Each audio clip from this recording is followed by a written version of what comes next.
黎智英案宣判，壹傳媒創辦人黎智英判監20年，其餘8名案中被告分別判監6年3個月至10年不等。警方國安處歡迎法庭嘅判決，指出審理過程充分彰顯香港司法制度嘅嚴謹。黎智英同8名被告由囚車押送至西九龍裁判法院，法院外有大量警員巡邏，警方亦有出動裝甲車戒備。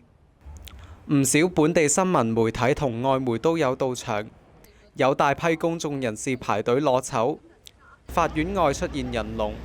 我良心話俾我聽，我一定要過嚟聽就咁簡單。黎智英太太李允琴同天主教香港教區前主教陳日君一同到庭，前民主黨主席劉慧卿、多國領事都有到場旁聽。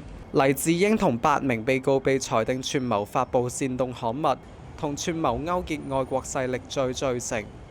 法庭裁定黎智英案屬國安法第29條中所指嘅罪行重大。黎智英作為幕後主腦同推動者，屬加刑因素。考慮到佢高齡、健康狀況同要單獨囚禁等3項控罪，分別減刑1個月同1年，最終刑期係20年。另外8名被告一項串謀勾結外國勢力罪成。5名從犯證人包括《蘋果日報》前主筆楊清奇、前副社長陳沛敏、壹傳媒前行政總裁張劍虹、重光團隊成員李宇軒同律師助理陳子華，佢哋分別判監6年3個月至7年3個月。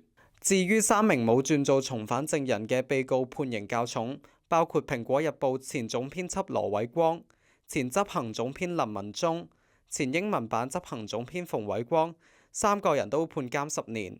案中被告陳沛敏丈夫前立場新聞總編輯鍾沛權喺判刑後步出法院，佢神情冷靜，冇回應記者提問。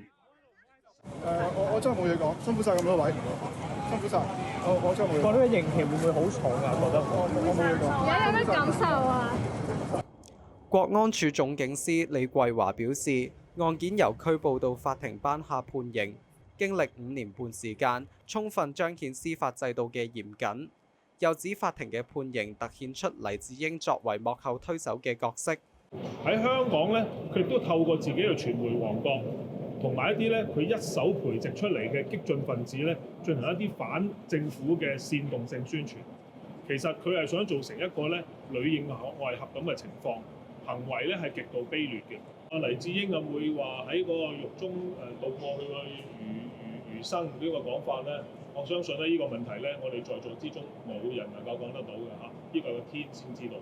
但係我想講一樣嘢，佢所獲得嘅刑期係佢十分應得嘅。李桂華又話：黎智英以健康為由求情係誇大其詞，法庭扣減刑期係對黎智英格外開恩。